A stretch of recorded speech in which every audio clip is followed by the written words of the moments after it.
Hi, I'm Mack, and I'm on a mission to see the hurting get healed and the healed go out and heal others, in order for all of us to experience the true love and light we desire. This podcast is me sharing my journey with you, so you don't feel alone in your journey. Welcome to the Golden Rule Revolution.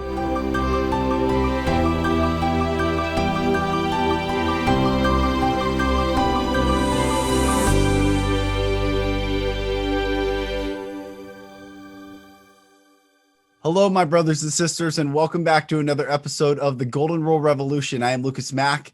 Thank you for joining. Today, I have Justin Atherton on the show.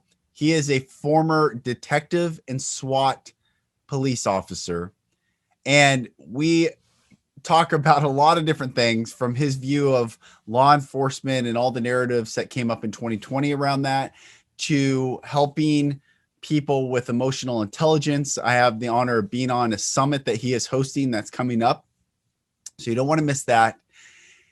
And this is just a great conversation for people to hear from someone that's on the other side of the veil of law enforcement, apart from all the narrative from the media. You get to hear from someone first person. So Justin, thank you for coming on, and brothers and sisters, enjoy.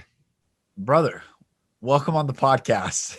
Welcome on the podcast. How you doing? Thanks, man. I'm good, man. I'm good. What are we going to focus on, Lucas? I know that we can go a couple different ways, but man, we're gonna just free flow. Just free flow. You know, I'm good with that. I'm good with it. All right. I'm good with it. Co-create together the beauty, man. But first of all, I really appreciate you having me on your summit that's coming out, and it's going to help a lot of. I mean, you've collected probably the most powerful men on the planet. Yeah, I like it, man. It's a pretty powerful group, man. It is. So brother, I just mentioned, your quote unquote pedigree in the intro and explaining who you are, but, walk us through, tell us about where you grew up and how you got into police officer, but also serving men and helping men. Sure. Yeah, well, we're going way back there, right? So, well, I grew up in Southern California near Long Beach. I don't really claim it anymore. I've been in Texas for over 20 years, so I claim this is my home now. That's great. Law enforcement. What's funny is I never grew up wanting to be a police officer. I remember wanting to be a lawyer, and actually at one point wanting to be the president of the United States. And I remember actually calculating it out at one point. I was like, I think it should have been 2016. If I would have ran in 2016, I would have beat JFK as the youngest president ever by like a few months. That's awesome. I remember calculating that out at one point, and I was like, okay, but no, I do not want that job any longer. That's a whole different aspect that we won't go into. That's right. But started working when I moved to Texas. Started working in the prison system. Worked my way up to being a supervisor. Worked in gang intelligence for a while. Then I realized, in doing the investigations in that arena, I was like, man, I want to, what's the next step up, which is being a police officer.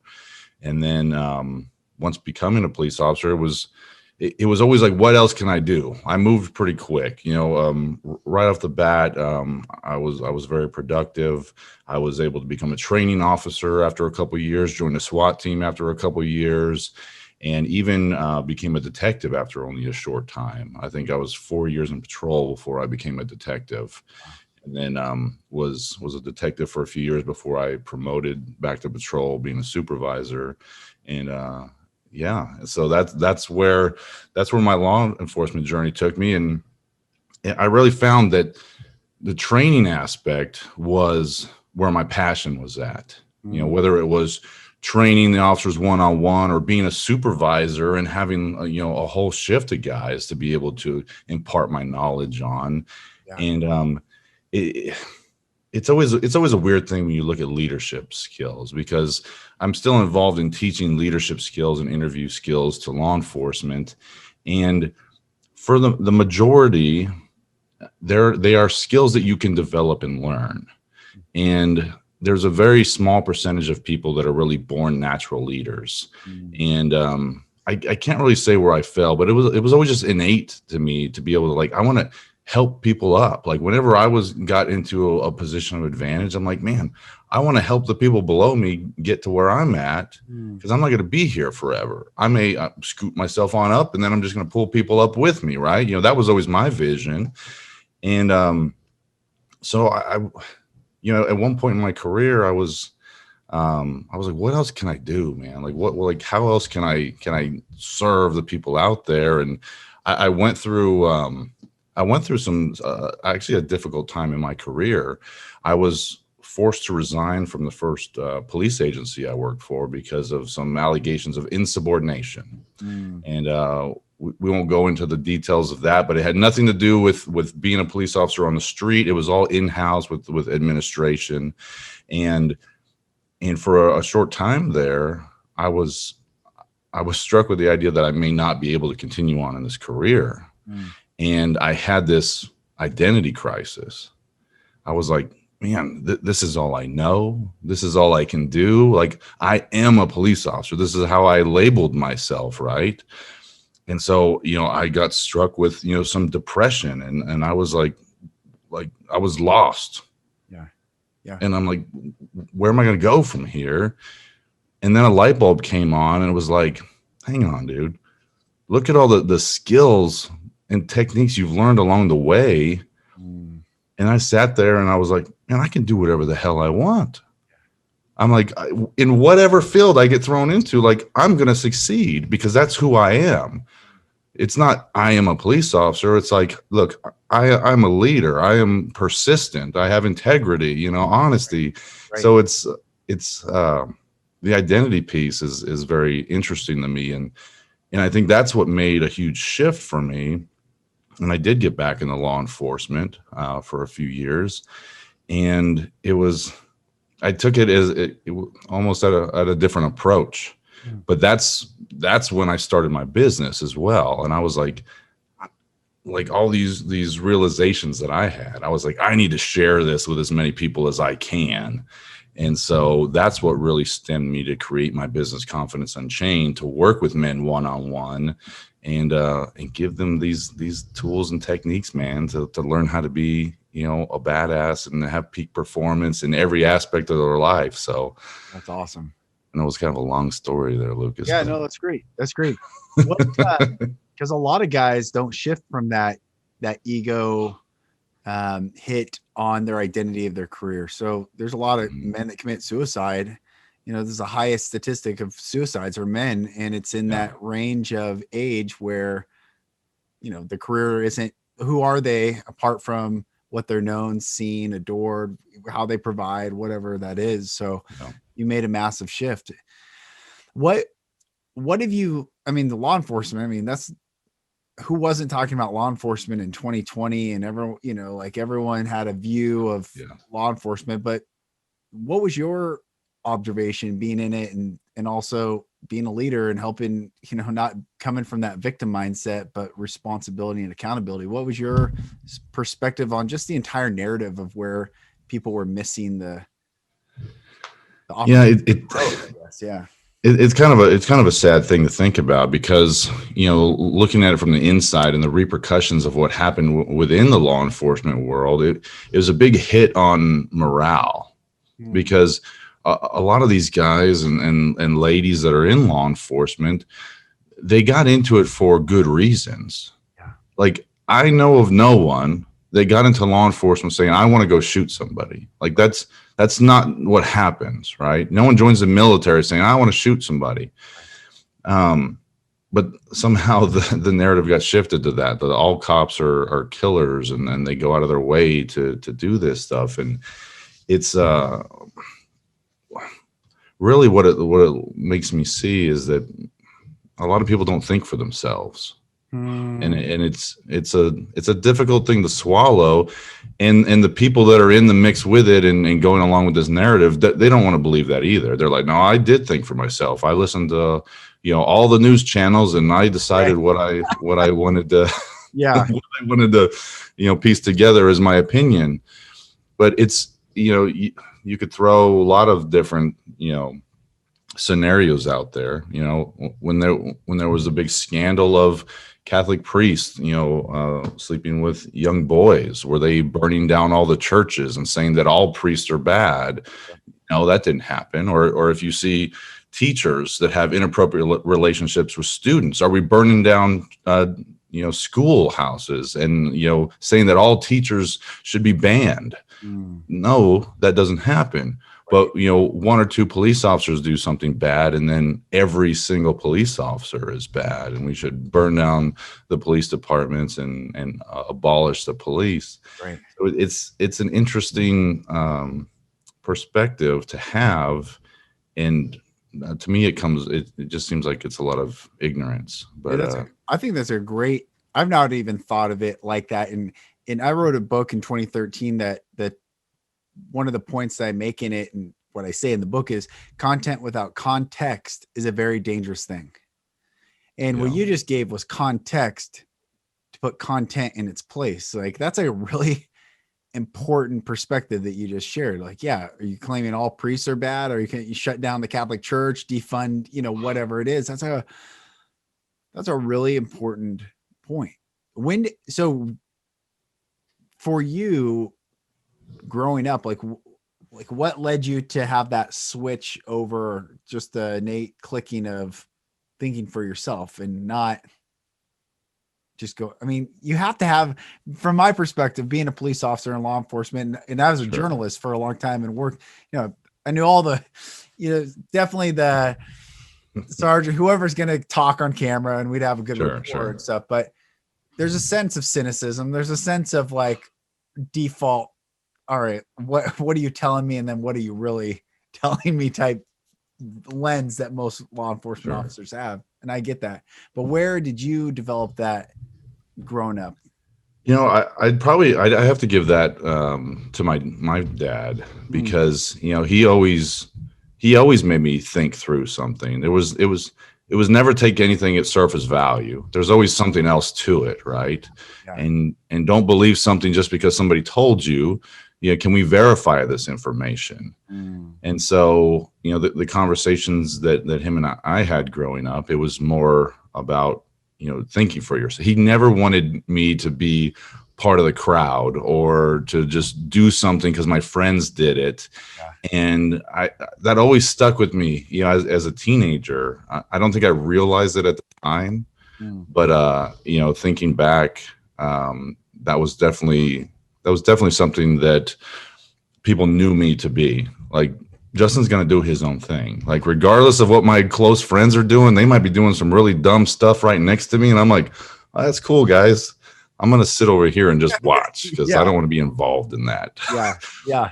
So that was always something that stuck with me. What a gift to have that. And then we go through what we just did for the year. When you're helping men and you're coaching, is there a specific theme that guys struggle with the most that you've seen? Yes, 100%. And it's a funny thing, because no one ever comes to me with this and say, I have this problem here, help me fix it. But anyone that comes to me has that problem, and I help them fix it. And it has to do with their emotional intelligence or lack thereof. And it's a funny thing, because men are told that we're not allowed to have emotions. Yep. And it leads to us not having a well-developed emotional vocabulary, which is the foundation for your emotional intelligence and your self-awareness of yourself, which then leads to managing your own emotions, which then leads to the next level, which is understanding other people's emotions and then managing their emotions. So without the foundational steps in place, you're never going to be successful in those areas of your life, because your foundation is built on sand. And it's not just men that are told that emotions are bad, because men are told you're not allowed to have emotions, but women are told you have too many emotions. So our society as a whole just labels emotions as bad things. And I remember having this idea, like when I was a young man, I thought I could keep a lid on my emotions. I'm like, I have complete control over my emotions. And if I ever let any emotion slip out, if I ever got sad, if I ever got angry, I was like, damn it, I messed up. I Hmm. let that one slip out. And now I look back and laugh at myself because now I know the science and the brain science behind it, the physiological sensations of emotions that we cannot control from happening. Yeah. Now I laugh at how ignorant I was to the emotional responses in our body, because the emotions that we have are involuntary responses to our environment. Yeah. Energy and motion, right? It's Yeah. just, it's the energy feeling that moving through it. But then Yeah. there's feelings, and feelings, I always categorize feelings are not emotions. They are Feelings, not. and they can be real, but they don't mean they're true. This is a big reality, does not equate morality. So someone could feel something is happening when it's not happening, or, that's just one example, but explain How I that. differentiate the Break two. that down. So emotions are just first, we actually feel the emotions in our body first. And I know you know this, Lucas. I'm speaking to the audience. It's a physiological sensation. Our body experiences the emotion before our cognitive brain catches up and realizes what's going on. And the feelings is after we realize we had an emotion, whether fear, anger, now we start thinking about the emotion that we had. And now when we start having thoughts about these emotions, that's what creates these feelings, because, oh, this person made me feel angry. Yeah. I don't like that. I don't like this person. I'm angry at this person now. And now I feel angry at this person for insulting me, when it was like, okay, so the feelings are a choice. The emotions are not a choice. Right. I'll write this down. This is good. That's good, because that's a really good way to, the feelings, they are a choice. Correct. Yeah. And it's all perception, and then the thinking through, and there's feelings are really based in judgment, where the emotion just is, right? Yeah. But you could literally choose to feel happy though too. So it's like you could be driving down the street in a neutral state, because it is possible to just be in a state with no emotions. Yeah. And you can just be like, no, I'm going to turn happy on. And you get a little bit of a smile. You don't have to be cheesing, right? But it's just that little bit of a faint smile. And you're like, you sit up a little bit straighter, take a good deep breath. And you're like, all right, I just turned happy on. I chose to feel happy. So it's not just the negative emotions that we choose. We're also able to choose a positive emotion. Yeah. And I say positive and negative emotions because that's what people are used to expressing emotions in. I do not believe that emotions are positive or negative. I believe that emotions are either useful or not useful based on the context of the situation. Yeah, that's a good reframe. I reframe. I like that. And if people, the good or bad, right or wrong, those don't serve our highest self anyway. Like useful or not useful. I say healthy or unhealthy. Like what's the most healthy emotion? Joy, gratitude, like these feelings of like whatever. But it's not wrong to feel a lower vibrational emotion. It just is. And well, I like useful because it all depends on the context, because we've all had a close miss on the freeway driving down the street before, right? So someone cuts you off, fear triggers, right? You hit the brakes, you swerve out of the way, you slow down.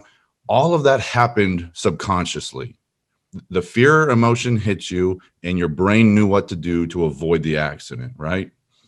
But what comes next? Anger. So now you're angry at the person that cut you off. You're like, and this is more of a feeling probably, but this inconsiderate person, he should have known that I was here and he's a piece of crap and da da da. So the fear was useful to help you avoid the accident. But now you have this anger over here, which is not useful. You're just in your car shaking your fist. And it's like, what are you doing? Or other things. Or other things. Yeah. Finger, fist, right.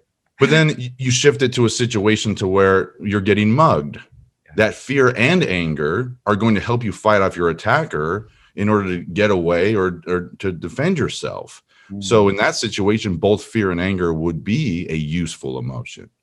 Just like if you're sitting in the back row of a funeral and laughing, that happiness probably isn't useful in that context. That's great. Dude, that's So such it's, a good that's a great perspective. I love that. Useful. yeah. Where like where'd you come up with that? Or what were you processing where you thought that? It had to be throughout. So in the interview and leadership classes we teach, we focus really heavily on the emotional intelligence and going through a tool called the emotional matrix. And I think it came up from people asking questions, because if we look at the emotional matrix, it's based off the 7 universal emotions that we express in the face. Mm. And these are regardless of race, color, gender, creed, wherever you are on the planet, we all express these 7 emotions in our face. And it's happiness, sadness, fear, surprise, anger, contempt, and disgust. Huh. And now normally people would go, well, happiness is the only positive emotion there. Surprise could be happy, it could be neutral, but it's like, you're like, why is there only one positive emotion? And I'm looking at it, I'm like, screw positive. Like, positive is subjective. Yeah, it's context of if you're getting dude, this is so good. And so it's like I'm looking at this and I'm like, okay, it's not like lopsided, like there's only, one happy, emotion or one positive emotion. It's like, it's about usefulness and how you use it in your daily life and in different situations that you come across day to day. That's where I often talk about it's and not or, because that or world, like this or that, good or bad, keeps us shackled to someone else's opinion and keeps us in shame or guilt or whatever, self beat up. Sure. But and it's like, no, it's that and this, and if I have to, physically move on someone, that's appropriate in that context if it's the right situation. And one of my buddies, a medically retired SEAL, and he was the first one to share with me that all sorts of different exercises have replicated this, but where I was counting the dancing couples in the room, and then a gorilla like comes through. Oh, and yes. he's like moving his body like I this. love that one. And the first time I never saw it, and it pissed me off because I grew up with a head on a swivel, so I thought, oh, I'm really good. But here I was I had so much, like, he's a Navy SEAL, he's giving me and I'm like trying to really count. Well, that wasn't the point, and that was context. And it was so situational awareness is tied, I think, a lot to also emotional intelligence, to have the ability to decipher what it is before what I do with that. Yeah, I love that you brought up the awareness part, because it's true that self-awareness is so important, because you feel what's going on in your body and you're like, okay, I'm angry right now, or I'm anxious. Yeah. And it's like, what do I want to do with this? Am I going to use this as fuel? Because is this right for the context? And I'm going to use this emotion as fuel, or do I need to realize that this is not useful in this moment? Yeah. Right. So, and that aspect, I love this idea, and this is something that Tony Blauer talks a lot about. He's been in personal defense for over 45 years, and he talks about using fear as fuel. And because most of us avoid fear, we think it's a bad thing, and we're like, no, I'm afraid. I don't want to be afraid. It's bad to be afraid. I'm weak if I'm afraid. That it's ridiculous, man. And you talk to any of these guys, being on the SWAT team, any of the SEAL guys, right? That there is fear when you are heading into a mission. There is fear there. It's not debilitating fear to where you're panicked and terrified. There's a level of anxiety. There's a level of worry, because you're processing everything. What if this goes wrong? Then this. Okay, well, what's plan B? If this happens, then this. So the fear in that moment is fuel to help your brain process things and go, okay, yes. And you can use it towards your goal rather than seeing it as a barrier to getting to your goal. Right. That's powerful. The two things that come up from that. One, I think about most men and suicide, because I my story I shared with you, and I've attempted suicide, and I was at that place where I didn't have I would use the words healing, but I didn't have the options or the understanding of what, a healthy healthier perspective was. But we give the Congressional Medal of Honor to heroes in the battlefield for showing bravery and courage. And you can only show bravery and courage when you have fear. Yeah. And still go forward, not the fearless person. Those are usually sociopaths. If someone's fearless, that's a psycho. That's well, someone you're either a sociopath or you're too stupid to realize that there's a lot of danger ahead, right? Keep away from both. Stay away, steer clear from both of those. And that also, getting back to the guys, choosing sadly to opt out of this world, is they haven't been given, and I think intentionally so, just to keep humans in this matrix fog system of performance and doing, without choice, without really a sovereign choice. But man, the fact that this isn't being taught, this conversation, even just your perspective, isn't taught from a very elementary school level up to children. Yes, and it becomes a secondary program. We're going to bring a program to school. Like, what else would we be teaching children besides reading, writing, and arithmetic, and sovereignty of self, and knowing how to use the body and emotions and mind and heart and all that we have? So I teach this to my daughter, man. She's 9. She's going to have such a leg up because I'm giving to her everything I didn't have. Right. And she's going to be a little badass because she's going to be able to handle anything that comes her way. I love it. And, I work on the emotional intelligence with her. I work on some other things, some micro expressions and some little, stuff that we normally are only shared for law enforcement, but she gets the perks of that. But that's good. It's speaking of this, right? Sorry to cut you off. Speaking of micro and facial expressions. So my buddy, the SEAL, he said, what do predators have that prey do not? And he said, predators bare their teeth. And so when you're just even smiling and looking back at someone, you're telling that predator that you are at the same energetic level to them. And that, I'm here, and the teeth energetically send back a physiological response, like, okay, this isn't a weak person. Sure. So there's a lot of stuff, like, they say, like, there's a lot going on with encounters. It's funny. It's funny that you say that because the first thing that came up is like, if it's an aggressive dog, don't smile at it. It's not a good thing to do, because that is, a response that they'll have to be like, oh, he's ready to fight. But you think you're being, yeah. So it's like, oh, good dog, please. No, but it's like you're baring your teeth. So just like you said. Yeah. But what's funny too is that if someone's being aggressive towards you and you laugh and smile back at them, they take it as aggression. And so it's maybe it's a subconscious thing as well in our primitive brain, picking up on this. Oh, he's baring his teeth. He's being rude. Like he's aggressive.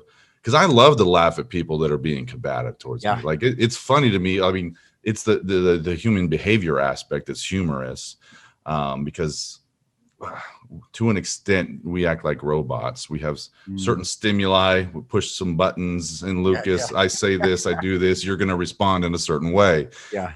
So it's not something that people really like to soak in, that we have such robotic responses to certain stimuli, But yeah, so the smiling and laughing at someone when they're upset only escalates it. It doesn't de-escalate. So it's a funny thing to think about. That's fascinating. All these things are fascinating. In fact, are you still in law enforcement? Yes, I am. And so I'm still involved in teaching interview classes, leadership classes. And like I said, when I came back to law enforcement, I came back at it with a different perspective.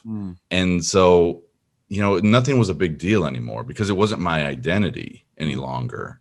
And so that's why, like, some of the guys I've worked with over the last few years, it took them a while to get used to how I can laugh stuff off.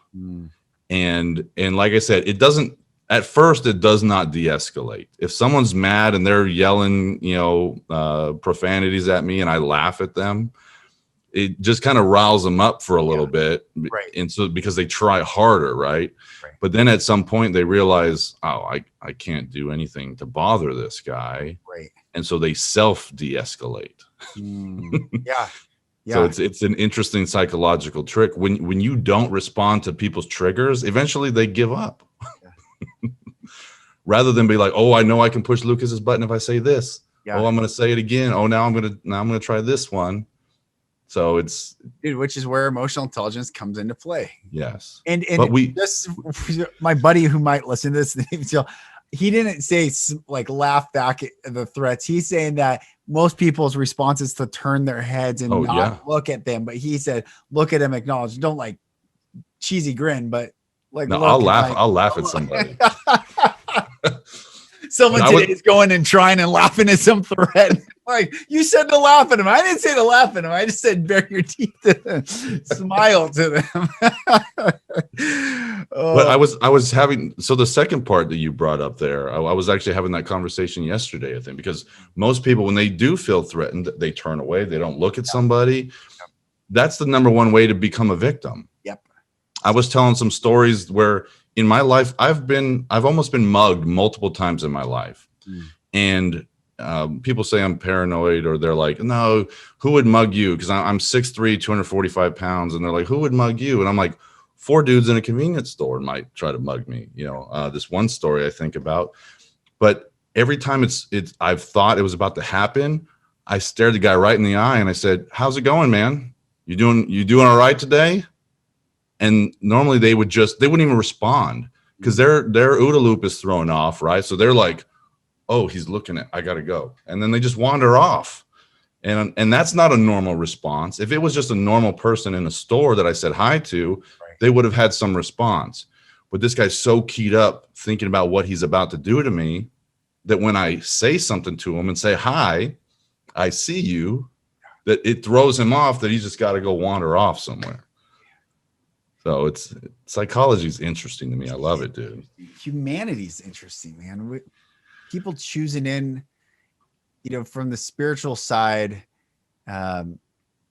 there's all this narrative about souls and souls choosing into. So we chose everything that we've gone through. We could see what we were going to experience, and not only what we were going to experience, but the impact and ripple that we would make. And some people chose to jump into the suit of predator or violator, and they're doing a good job experiencing the fullness of it. And some people like you and many others have chosen to be the sheepdogs, to say, no, wolf, not any further.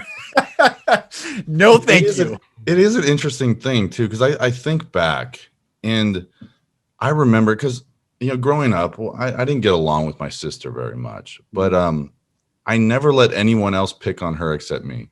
And so it was like, I remember multiple times, like, because we went to the same school. She was a couple years younger than me. And if I ever saw someone, picking on her, I'm like, dude, you messed up, and now it's my turn to handle that. Even though I may not really enjoy being around my sister. Like, like I said, we did not get along growing up. But it was still my duty to protect her, no matter how young I was. I remember at least second grade, maybe younger, like doing fending somebody off. Wow. That's not something that you are taught, right? That's just like ingrained into who you are as a person. So that's right. You chose an interesting idea to. It is. It is that the soul contract stuff's really fascinating. So I grew up in Christianity and Catholic and evangelical mix, and I never heard about soul. Like maybe the word soul I could tell you, but it was all about spirit. Everything's spirit, your human spirit, human spirit. But then I started studying with a rabbi, a Jewish family, and so I started studying every week with this Hasidic rabbi, and he was talking about the soul, and the Hebrew word for soul is neshama. In Genesis chapter 2, it says, and God breathed into man, and man became a living soul. And so the breath of God is our soul. And it's like, and we have this short time. And what did David say? He says, our life is but a vapor. It appeareth for a little bit and then vanisheth away. It's like that breath in, and we got to come back and we're going to say, hey, this is what I did with that breath for that gift that I was given. So I started learning about the soul, but then I started going in, deviating from religion, quote unquote, and going in the spiritual path and really learning about the soul. And that's where I heard this soul contract concept. And man, it's fascinating. It's like, it's because I went to this emotional intelligence program. How you and I got connected through Johnny is through the kind of this path, this world. But this gal grabbed my head after this one weekend, you know, just to have someone grab your head. It's like, you know, and she brought me close. She looked me dead in the eyes, and we hadn't talked about God. There was no concept, no conversation of soul. There was no spiritual component of this emotional intelligence workshop. And she grabbed my head and she brought me forward and she said, God asked your soul, would you do anything for me? And your soul said yes. So he sent you into that family for you to experience everything you've experienced so that you could relate and help people heal and all this stuff. I'm like, I was bawling because I've always loved God. I've always had a deep love of God, but it was always in a victim mindset. It was like, these things happen to me. You know, I got to prove that I'm good enough, smart enough. And it was always this like, or living, I'm either this or I'm that. And I don't want to be this any longer. So I better be that. And when the identity gets ripped away in this, well, shit, what's left? That. And I don't, you know, it's a mess. And so that's where all that stuff. But when that person said that to me, I'm like, man, that means nothing that we've experienced, we can't overcome, we can't step through, we can't heal from, we can't, what was your word? I wrote it down. I said healthier, but you said not bad, good or bad, but you said more effective. Oh, useful. Yeah. We could choose the more useful way. Yes. Man, that's just a powerful mindset to break people out of that or living. Yeah. Anyway, I like that, man. I dig everything you're doing, man. And, I appreciate you. What have you seen the work you're doing, or how have you seen the work you're doing with other law enforcement officers out there? Have you seen like when does the light bulb kind of click on for them? Man, you know, it takes a little while. Cops are a different breed. And so I laugh because normally we put on like a 3 or a 5 day class, you know, when it's, like I said, either the leadership class or the interview class. And when I get up there to talk about emotions, and I'm like, hey guys, today we're talking about emotions. Oh man, they look at me like I'm stupid. They're like, hey buddy, you're in the wrong room. You need to go down the hall. Right. We don't talk about emotions. That is the last thing we talk about. Right. And luckily, I have a little bit of street cred. You know, I've been SWAT, been detective, been all these different things. Plus, my stature helps out. You know, if someone that's 6'3", 240 can talk about emotions, if they're like, all right, if Justin can talk about emotions, maybe we can talk about emotions too. But it takes a couple days to crack that nut, you know, because it's like going through the process and showing them the techniques. I think the biggest part is showing the science behind it and how this works and how it's a useful tool, not just in the workplace, but at home and using it with your spouse and your kids and every person you come in contact with. I used to be one of those guys that didn't talk to anybody. Like I was like, oh, I'm good alone. I'm the lone wolf. I don't need anybody's help. I don't like people. Right. We've all heard people say that stuff, right? Well, that used to be me. Well, now after going through this transformation and realizing that we have to practice these soft skills every day in order to keep them sharp. Now I talk to everybody. Yeah. And my girlfriend jokes because she gives me crap because if we get in an Uber somewhere, I'm going to know the Uber driver's life story before we get to our destination. And it might only be a 6-minute ride. And so it's like, I'm talking to everybody, people at the grocery store, the clerk in the gas station, the waiter, the waitress, like, and for me, it's multi-purposed, right? I'm keeping my edge sharp, you know, keeping my skills ready to go. And also sometimes it's humorous. It's like, I'll show off sometimes. I'll be having dinner with a friend of mine. I'm like, what do you want me to find out about the waiter without asking directly? And so I'll strike up a conversation, and I will get the information without asking the question directly. So it's, to me, some of it's humorous, but really the main objective there is to continually practice these skills over and over again, because you have to practice your skills when they don't count. Right. So when it comes time to you needing them, you're ready, you're prepared. Yeah. That's because I think the preparedness, you rise to your level of training. Exactly. Not trained, and that's what happened. Yeah, I owned an ad agency for 10 years with full employees, the whole thing. And one of the things we did is internal communication for companies, help the executives communicate. So the guys that couldn't just eloquently speak or inspire their employees, we set up a thing where we'd create this TV show for them and send it to their employees. One of the things I learned is people are hired for hard skills. They're fired for lack of soft skills. Yes. And that is like, oh yeah, you can do this. Cool. Yeah. And do I somewhat, can I tolerate you? Cool. But then, no, you're a real asshole, and I'm going to have to fire you. You can't communicate at all. Yeah, exactly. You're out of here. Exactly. And that was something striking for us to really help with companies, but even my own employees. Like, I can't tell you how many soft skills I had to let people go because couldn't get along with, they kept causing issues in the workplace. Like, we're adults. Can you not, but no, there's soft skills that they lacked. And I lack soft skills. Who we all have lacked soft skills, right? It's just, we got to be intentional in learning them. It's just fascinating. But there's so many, there's studies out there now that show that successful people have a higher emotional intelligence than they do IQ. So it used to be, oh, your IQ, great, you're going to be successful. No, that's not it. It's all in your emotional intelligence, or your EQ, your emotional quotient, because we also know the witty guy that never graduated college that's successful as hell because he can talk to anybody. He can make a deal with anybody. He's the guy that's selling ice to Eskimos, right? But that's his emotional intelligence. That has nothing to do with his IQ. Right.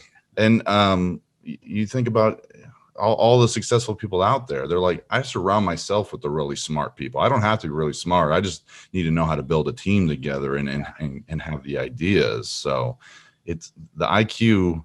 I've known a lot of guys that are super intelligent, super book smart, but they can't communicate worth a darn. So it's like, how successful can you really be? Right. So. Not that successful. No. Yeah, exactly. Wait, was that rhetorical? Did you want me to answer that? Oh man, I'm so glad you came on, brother. And I'm really thankful to have you just in my world, and I appreciate just everything that you're doing. And I'm glad, this is how it is, the ripple effect that we get to make. Johnny introduced me to you. You and I connected. You met my brother.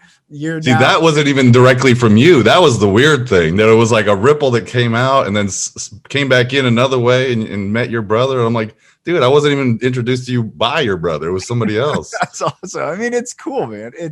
And then Kubler, when you connect with Matt Kubler, that's going to be a good one too. And I'm thankful for you, brother. And thanks for everything that you're doing. And what I would summarize you as is someone who serves others, whether it was going to be through president or an attorney or law enforcement, or now training and coaching. It's a life of service, and it's beautiful. And I just honor you for that. And thank you. Well, I appreciate that, Lucas. So thank you. I'm glad I could come in here and share with your audience, man. So, dude, and if we ever meet in person, I'm 6'3", 240 as well. So we will collide. Hey, there you go. Biggest hug, like two mountains colliding. That'd be great. Oh man, brother. Thank you. And before we even go, like, how can people follow you, find you, and then talk about the summit? Yeah. So the summit's the biggest thing I've been working on recently. You can find information about it at summit.confidenceunchained.com. A lot of great speakers. I think we've got close to 30 different speakers. Lucas is going to be one of the speakers at the summit. Super excited to share all that. amazing insight that's going to be shared with this. So it's a 3-day event, February 25th through the 27th. It's a free event to sign up. I'm super excited to share it with everyone. And I know if you don't walk away with some kind of value off of this summit, you are on mute the whole time. It's like, it's impossible. Other ways to get a hold of me on LinkedIn, Facebook, Instagram, either under my name, Justin Atherton, or by Confidence Unchained. And that's the best way to get a hold of me, guys. Awesome. And I will put all those links in the show notes, and the summit's coming up this week. So make sure everyone sign up, get on this, and let's increase our EQ. Yeah. And maybe our IQ at the same time. There you go. Both. A little bit of both. You got to do both. Right. You can't go one direction only. It's the and. Awesome, brother. Yes. Thank you. Well, I hope you enjoyed that. Make sure you go find Justin. And if you're interested in that summit, go sign up for that. I think it's going to be really powerful and hear from a lot of powerful men. Brothers and sisters, if you are, first of all, a lot of energy has been swirling the last couple of weeks and coming up, and Mercury was in retrograde, which I'm learning more about on how all that alignment works. But I know that a lot of shadow work has come up for me. Things resurfaced, and thankfully they did, so I could heal more, process more, overcome more, stand more. And I know a lot of people, because I've heard from a lot of you, are going through the same thing. So everything in its right timing, everything is divinely happening for your highest good. Everything. To trust and surrender and simply be in this now moment is going to be your best way to not only enjoy where we are going, but to navigate the presence within you and really release all the angst, all the anxiety, all the fear, so that you can receive love, receive gratitude and joy and the power that you are intended to walk in. So keep doing the work, and I'm proud of each and every one of you. Thank you for watching. Thank you for listening. My name is Lucas Mack. This is the Golden Rule Revolution, and I'll talk to you on the next episode. Thank you, brothers and sisters, for listening. For support in your journey, go to my website, lucasmack.com.